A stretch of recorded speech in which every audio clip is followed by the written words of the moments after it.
ci li ñu doon wax sànq parce que xam nga Sénégal dañoo am ay ressources naturelles parce qu'il est important ñuy contextualiser les choses xam nga dañu ne y a un discours de souveraineté par rapport à quoi? Souveraineté économique, souveraineté ci wàll yépp ñu ne souveraineté boobu lan lay indi maanaam la réappropriation de nos ressources naturelles loolu la régime bu bees bi wax. Mais pourquoi le terme de réappropriation? Looy réapproprier wu c'est parce que keneen da ko jël yow nga bëgg dem jëlaat li nga moom loolu mooy réappropriation de nos ressources naturelles te li ñuy wax nii c'est-à-dire que ce n'est pas du vent. Xam nga suñu constitution sénégalaise moom moo ñu tënk boo demee ci article 25 alinéa 1er bu constitution sénégalaise moo ne les ressources naturelles appartiennent au peuple. Et la gestion par rapport à ces ressources naturelles doit être faite avec transparence loolu constitution moo ko wax ñu ne Sénégal am na ay ressources naturelles léegi ressources naturelles boobu lan la ci régime bi def ñu ne la Sénégal am na pétrole Sénégal am na gaz Sénégal am na ay mines Sénégal ma am phosphate keroog maa ngi ko fi wax benn émission gis naa premier ministre wax ko Maroc amul pétrole Maroc amul gaz Maroc phosphate la ñu am développer seen réew. Parce que là, il y a une nationalisation à 100% du phosphate marocain. Yow ñun Sénégal ñu ne la am nañ phosphate am nañ gaz am nañ pétrole am nañ zircon am nañ or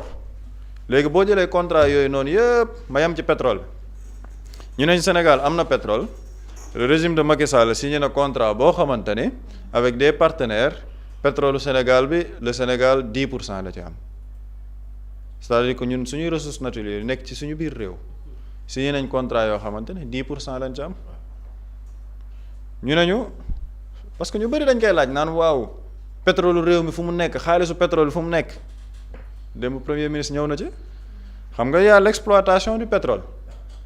mais à cause du contrat signé par le régime de Macky Sall pétrole bi exploitation bi ëpp na ay 1000 milliards Sénégal amu ci lu ëpp 200 milliards. amu ko ci suñu budget ñun par rapport ak pétrole bi nga xamante ne mu ngi ci biir réew mi ñu am un autre projet xëy na après dinañ ci ñëw yaakaar teranga gars yi naroon ko brader te ñun un projet qui peut développer le Sénégal entier ñu gérer ko noonu ñu ñëw dans le secteur des mines ñu ne la dans le secteur des mines Ngagne Demba Touré DG SOMISEN ba mu defee l'audit par rapport ak secteur mine bi xool toutes les entreprises yi nga xamante ni ñu ngi exploiter état du Sénégal amu ci redevance bu ëpp 15% ci lépp nag or bi zircon bi leneen ak leneen Sénégal amu ci plus de 15% leneen li ci gën a doy waar redevance boobu sax état du Sénégal gëj na kaa laaj sous le régime de Macky Sall maanaam nit ñi amoon nañ ñun am nañ ay ressources ñu ngi exploiter suñuy ressources. État du Sénégal 15% rek la ci am te 15% boobu sax laajuma la ko. mun nga ma ko bañ a jox suñuy ressources naturelles nii lañ ko gérer woon ñu ne la ci biir pétrole gaz boobu noonu il y a des entreprises yoo xamante ne dañ leen a defaral exonération fiscale le premier ministre Ousmane Sonko mi nekk à l'Assemblée nationale waxoon na ko le ministre des finances Amadou Ba ne ko exonération fiscale bi ngay tëju sa bureau di ko signer amoo ci droit. Parce que l'exonération fiscale c'est du domaine de la loi loolu il faut mu jaar assemblée nationale nangu ko parce que dafay nekk yoo xam ne dañ koy créditer ci suñu budget par rapport à ces secteurs le pétrole le gaz les mines ñu ne ñu am na ay entreprises yoo xamante ne defal nañ leen exonération fiscale ba ñu laajee service bi nga xamante ni moo koy gérer ñu ne 2022 ak 2023 amuñ lu leer par rapport aux exonérations fiscales ci année 2022 année 2023 maanaam may nañ xaalis ay entreprises étrangères mais xaalis bi moom xamuñ nan la toll nii lañ doon gérer suñuy ressources naturelles par rapport ak gaz bi ba léegi ñu ngi ci wax xam nga Sénégal maa ngi wax yaakaar teranga am na beneen boo xamante ne tamit ñu ngi ko bokk ak Mauritanie mais ba ci boobu sax l'exploitation dañoo dem vers des entreprises étrangères xam nga foofu sax ñu ngi ne ci gaz bi prenons le cas de les ICS yi. ICS yi ñu ne la état du Sénégal indiens yi ñoom ñu ngi koy exploiter mais état du Sénégal daf ciy dem à perte ñu ne le manque à gagner bi le premier ministre wax ñaata la ñu ne 1000 milliards de manque à gagner par rapport à l'exploitation des ressources yoo xam ne ci suñu biir réew la nekk loo xamante ne mën nañ ko nationaliser industrialiser ko fii di ko utiliser suñu biir réew wala yow sax booy dem dans la négociation des contrats yi na nga préserver l'intérêt du peuple sénégalais conformément à la constitution ci article 25 bi mais ñu ne la entreprise yooyu ñu ngi doon exploiter ñun suñu ressource mooy ICS bi ñu am un manque à gagner de 1000 milliards yoo xamante ne état du Sénégal ñàkk na ko ci contrat boobu noonu donc tu te rends compte que par rapport à l'exploitation de nos ressources muy pétrole bi muy gaz bi muy mine yi mais beneen affaire bi Birame Souleye Diop wax ni on va vers le retrait de plus de 300 titres ci ay nit yoo xamante ne état du Sénégal Macky Sall moo leen joxoon ay titres pour ñu mën a exploiter ñun suñuy mine mu ne ci biir dossier doo gis benn feuille boo xamante ne nee nañ lii lañ def te pourtant ñooñu ñu ngi am titre d'exploitation ci fan ci suñuy ressources naturelles ñun loolu boo ko demee ci mine yi loolu la ci pétrole bi loolu la ci gaz bi loolu la léegi gouvernement bi ñëw ne il faut une réappropriation de nos ressources naturelles il faut qu'on aille vers une renégociation des contrats léonins te c'est pas quelque chose qu'ils ont dit en 2024 Ousmane Sonko démb ba muy wax nee na bind naa benn livre pétrole et gaz chronique d'une spoliation en 2016 ma jàpp ni war na génnee nouvelle édition pétrole et gaz chronique d'une réappropriation bu 2026 le dossier du pétrole c'est très important xam nga sànq buri mu ngi wax la banque bi ñu naan kan moo ci mboq Macky Sall bu ci nekk mais prenons le dossier du pétrole avec le dossier Petrotim Frank Timis c'est-à-dire que le dossier du pétrole contrat bi ñuy signé ak Frank Timis kan la ñu jox maanaam la légitimité de pouvoir contracter dans ce marché là ñu ne la Aliou Sall lan moo nekkoon sa formation moom lan la parce que dañ ne genre contrat yooyu il faut que la personne puisse démontrer l'expertise bi nga xamante ne entreprise am na ko ci pour mën a ne day contracter au nom de l'État du Sénégal par rapport à l'exploitation de ce pétrole ñu ne Aliou Sall amu ci benn expérience technique amul journaliste la de formation ci li ñu wax ñu ne ñun suñu contrat pétrole Aliou Sall lañ ko dénk moom ak Frank Timis pour ñu signer ko ce qui amène aujourd'hui 10% pour l'État du Sénégal ba gars yi naan Aliou Sall suñu 300 000 fii la jóge c'est par rapport à ce dossier ba encore une fois xam nga ñun bu fekkoon dañuy wax suñu teyeef bakkan mais ce sont des rapports des corps de contrôle ñoom ñoo koy établir ñu ne boo demee Petrotim loolu lañ fi def yeneen ak yeneen dossier ci mine bi noonu lañ ko def mais looloo tax ñuy dem vers une renégociation et nga gis ci nag des personnes yoo xamante ne loolu billaay day métti xol qui étaient dans l'ancien régime ba nii ne dañuy def renégociation ils ont essayé de décourager les dirigeants ak les Sénégalais ne non renégociation contrat yooyu kenn mënu ko def c'est compliqué parce que day dem vers des contentieux judiciaires yoo xamante ni état du Sénégal du ko mën a supporter l'état du Sénégal tënk nañ ko ba pare ñu ne la aujourd'hui par rapport à cette renégociation ICS duñu renouveler le contrat état du Sénégal daf koy nationaliser yaakaar teranga dinañ ko jël pour 0 franc c'est-à-dire que un projet boo xamante ni si on l'industrialise ça peut toucher le Sénégal pendant 30 ans ñu ne dañ ko nationaliser et les gens nous disent que renégociation boobu du mujj fenn par rapport au pétrole ñu ne da nga koy teg sur la table le dossier de l'Azer bu di xëy na moom moo gën a maîtriser sax ndax copain moom ci la nekk di wax Thierno Alassane Sall une renégociation boo xamante ne ñaata la indil Sénégal 11 milliards mais est-ce que les gens se rendent compte des montants te loolu ci électrification rurale la boo demee ci formation professionnelle kazalika ñu ne la amoon na yenn contrat c'est-à-dire que nguur gi en fait dañoo ñëw au lieu ñu liggéey pour jëmmal ay projets mooy les projets structurants yi ñuy wax ils ont été obligés de faire une renégociation presque de tous les contrats pour am liquidité bu ñu jox sénégalais surtout par rapport à nos ressources naturelles dama ciy ñëwaat yow comment on peut comprendre qu'un pays comme le Sénégal am toutes les ressources yi nga xamante ne dëkk yépp dañ koy wut ñun ñu am ko et par le bon vouloir de Macky Sall et de son régime ñu brader ñun suñuy ressources jox ko à des entreprises étrangères ba Sénégal liñ ci war a am sax duñ ko ci am et malheureusement il faut que les gens le savent instant yi ñu ngi def dans la renégociation am na yoo xamante ne ñu ngi ciy roppat mais renégociation bi ça va durer c'est-à-dire que ce sont pas des contrats yoo xamante ne da ngay ñëw rek nga renégocier am li nga bëgg automatiquement le premier ministre mu ngi koy junj ne dina am ay contentieux yu muy indi par rapport au pétrole le Sénégal ñu ngi dem ci litige ak Woodside depuis des mois ñu ngi ci tribunaux yi ak Woodside par rapport à la réappropriation de ce pétrole là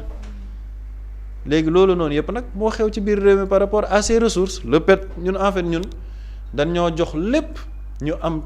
on avait tout pour nekk sur les rails du développement et malheureusement on a sacrifié toute une génération pour que ñu delluwaat ñun ne suñuy ressources naturelles ñun moo ngi suñu biir réew mais nan lañuy xoolee pour moomaat ko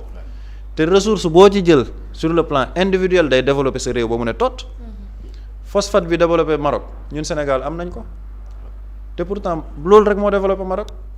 ñu ne la ñun am nañ ci leneen ak leneen ak leneen mais malheureusement leneen ak leneen ak leneen boobu mënuñ ko am parce que les contrats qui ont été signés ce sont des contrats qui sont en avantage wul le peuple sénégalais et c'est ce qui explique cette politique de renégociation moo tax ma ne man gis nga bu ñu génnee dans le plan sur le plan technique par rapport aux chiffres qui ont été annoncés par rapport ak fi ñu toll ci renégociation bi man dama ne képp kuy sénégalais da war a toog quel que soit ton bord politique man loolu laa gëm c'est quel que soit le bord politique li xew ci réew mi par rapport ak suñuy ressources ak yàq biñ ko yàq képp kuy sénégalais nga ànd ak lucidité laa wax de lucidité da nga war a toog nga ni maa ngi sant Ousmane Sonko gis nga parce que si les sénégalais ne s'étaient pas battus contre le régime de Macky Sall là Sénégal en 2026 ñu ngi en faillite wala ñu nekk défaut de paiement wala lan la ñuy nekk surendettement bu gën a bëriwaat nos ressources naturelles yow ku perte nguur di signer contrat Aqua Power bu lay lié 25 ans mais qu'est-ce qu'il allait faire dans les autres secteurs moo tax il est encore important ñu ko xam nga premier ministre wax na commission d'enquête parlementaire mais le dossier Petro-Tim c'est un dossier trop important le pétrole du Sénégal là c'est un dossier trop important Sénégal li mu ci ñàkk ci ay xaalis on te dit que dans la renégociation li ñu projeté il y aura près de 900 milliards yoo xamante ne état du Sénégal daf koy am en gain mais cette perte de temps là lan moo ñu ko indil la négociation bi régime Macky Sall def moo tax les commissions d'enquête parlementaire dafa war a taxaw quelle est l'importance de ces commissions d'enquête parlementaire parce que y a une léthargie au niveau de la justice dossiers yi ñuy wax ni Petro-Tim mu ngi ci table justice xam nga il faut ñu leeral loolu sénégalais pourquoi le premier ministre parle de commission d'enquête parlementaire man toogoon naa fii ma clash assemblée nationale ma ne assemblée nationale dañoo war a jël seeni responsabilités parce qu'on ne peut pas comprendre que ces dossiers là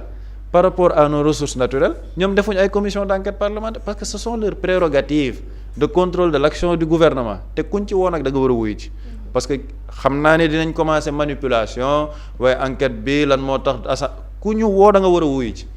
assemblée nationale et ça ne doit pas être quelque chose d'extraordinaire en France keroog ñu ngi def des commissions d'enquête parlementaire ay influenceurs lañ doon woo ci seen impact ci réseaux sociaux yi parce que dañ doon waaj a légiférer par rapport ak encadrement réseaux sociaux yi en France mais ñun ñu ne la ñun suñuy ressources naturelles tojee nañ ko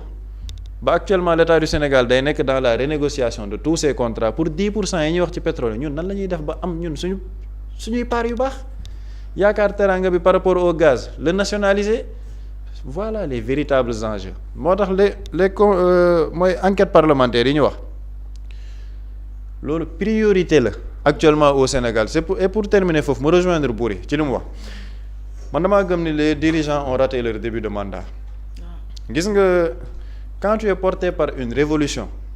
tu dois matérialiser ta révolution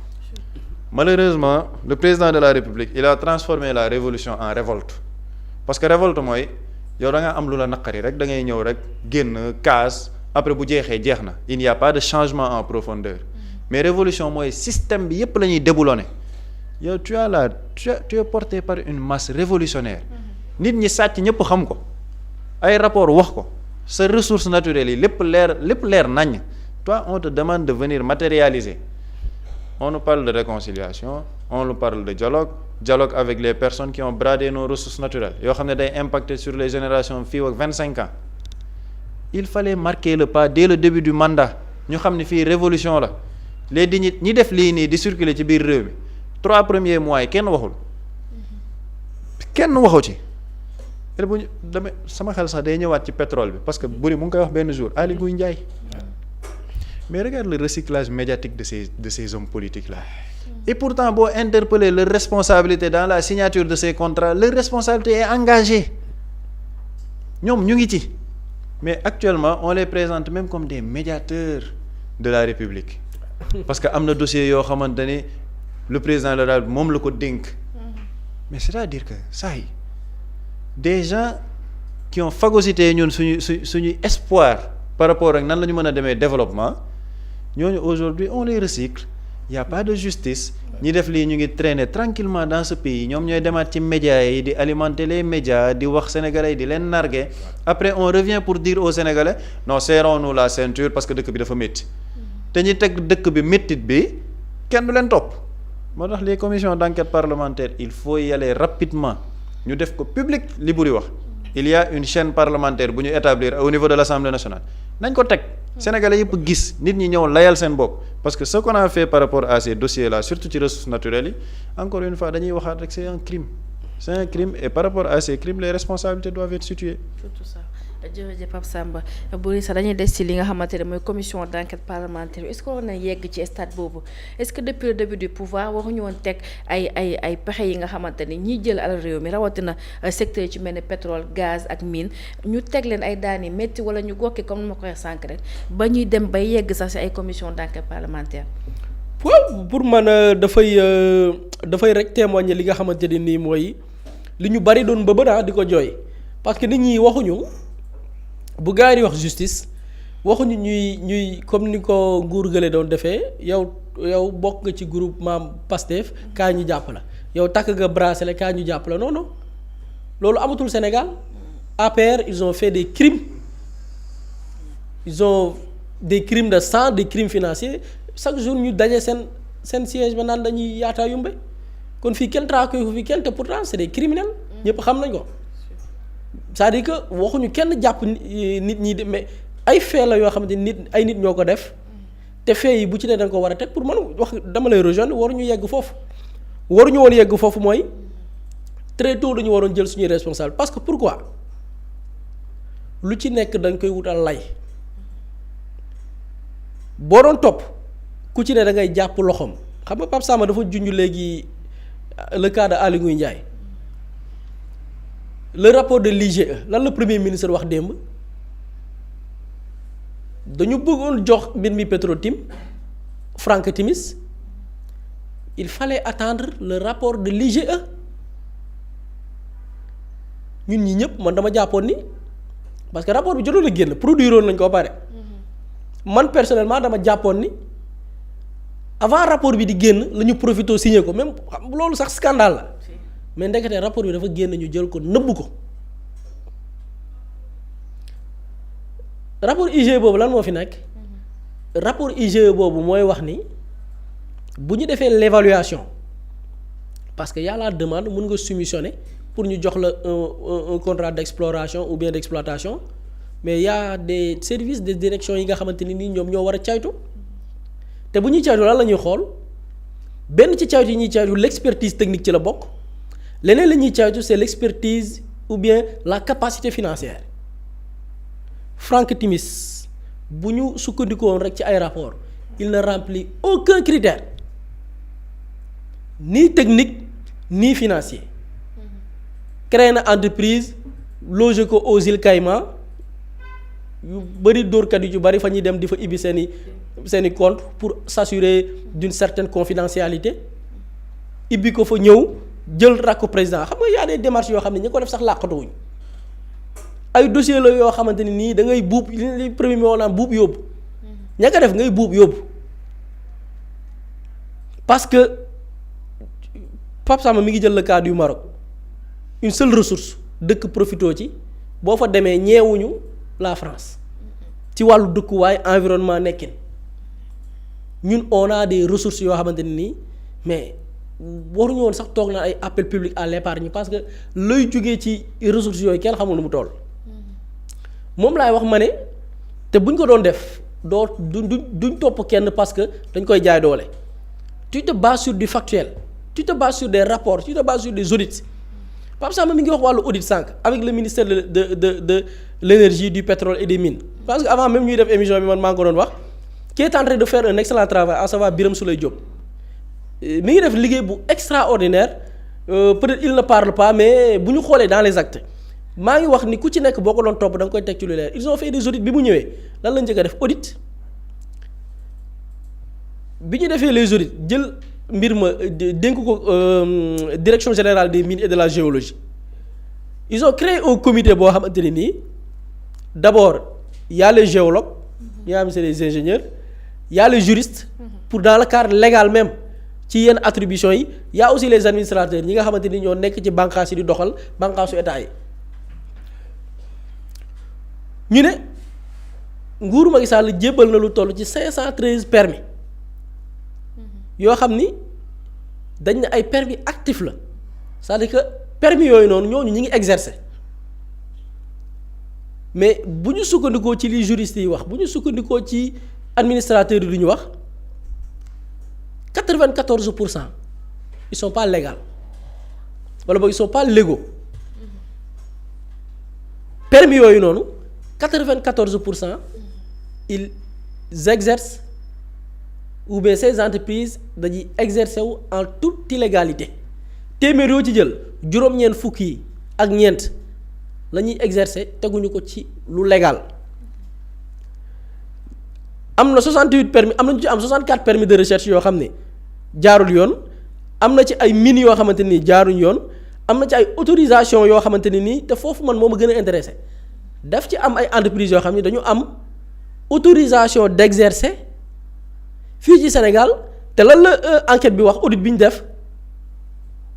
jaaruñu lu ko fenn ci wàllum yoon am na ci yenn yoo xam ne li ci gën a scandale xam nga Macky Sall lu ci bari mi ngi ko def entre le 24 et le 26 am na ci yoo xam ne mi ngi ko délivrer autorisation yi entre le 25 et le 27 mars 2024 ñi attribué loolu xamuñu leen xam nañ leen c'est des personnes yu ñu mën a identifier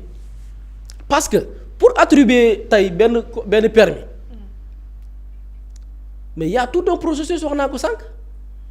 mais nit ki bu defee sa demande mais y a la direction des mines bi nga xamante ni dafa war a dugg ci liggéey bi y a le cadastre minier parce que fa ngay exploiter zone la suñu propriété la bokk ñun Sénégal domaine national la